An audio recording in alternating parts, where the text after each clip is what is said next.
جو لوگ اللہ پر ایمان لائیں، کہیں کہ ہمارا رب اللہ ہے، پھر اس پر جم جائیں، ان پر فرشتوں کا نزول ہوتا ہے۔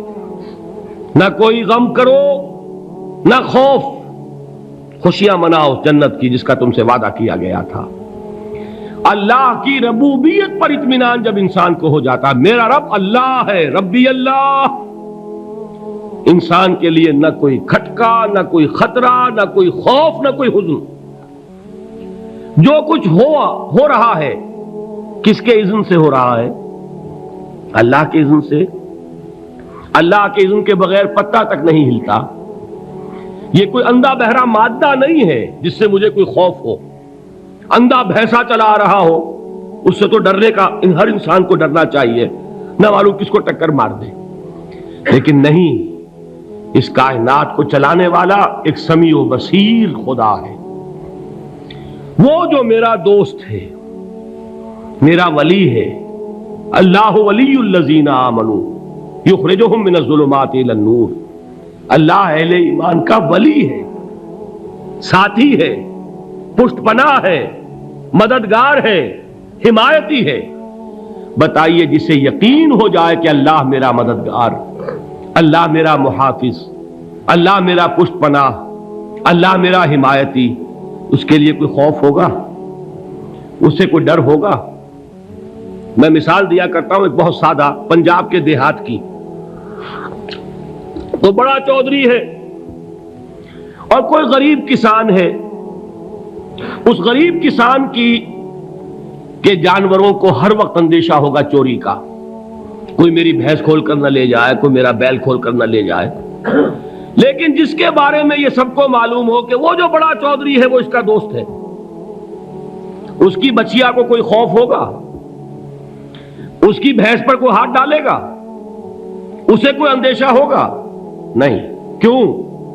کہ وہ بڑا چودھری، بڑا اس کا یہاں کا سردار، جاگیردار، سب کو معلوم ہے وہ میرا دوست ہے، کوئی میرے خلاف اقدام نہیں کر سکتا۔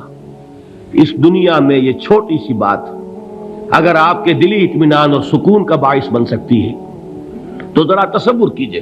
میں لفظ تصور استعمال کروں گا صرف اس لیے کہ اس کا ہم جس کو کہتے ہیں ادراک اور شعور کر نہیں سکتے، اگر کے ساتھ کر سکتے۔ اگر یقین ہو کہ اللہ میرا مددگار اور یقین ہو کہ اللہ ہر آن میرے ساتھ ہے، پھر کوئی خوف؟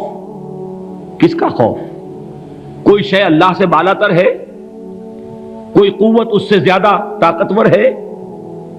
کوئی اس کے ارادے کو بدلنے والا ہے؟ کوئی اس کی مشیت کے آڑے آنے والا ہے؟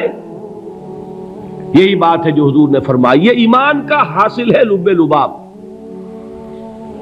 کہ دیکھو اچھی طرح اس بات کو ذہن نشین کر لو، اگر تمام انسان مل کر تمہیں کوئی نقصان پہنچانا چاہے نہیں پہنچا سکتے، مگر جو کچھ اللہ نے لکھ دیا ہو، اور تمام انسان مل کر تمہیں کوئی نفع پہنچانا چاہیں نہیں پہنچا سکتے، مگر وہ شے جو اللہ نے طے کر دی ہو۔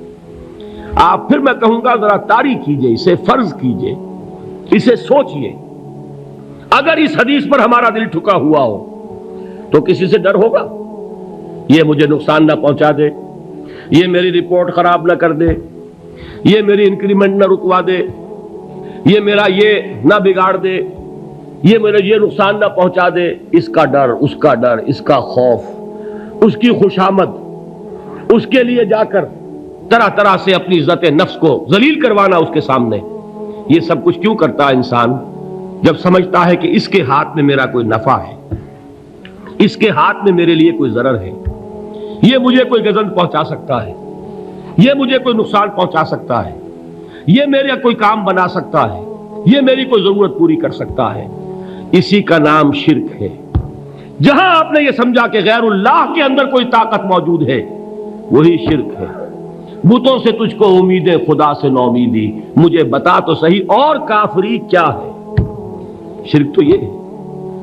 جس پر بھی تمہیں یہ خیال ہے، کلمہ ہے یہ کلمہ سوم، لا حول ولا قوت الا باللہ، ذرا اس پر دل کو کبھی اگر آپ تصور کریں، پھر فرض کریں، دل ٹھک جائے اس پر، کوئی طاقت نہیں۔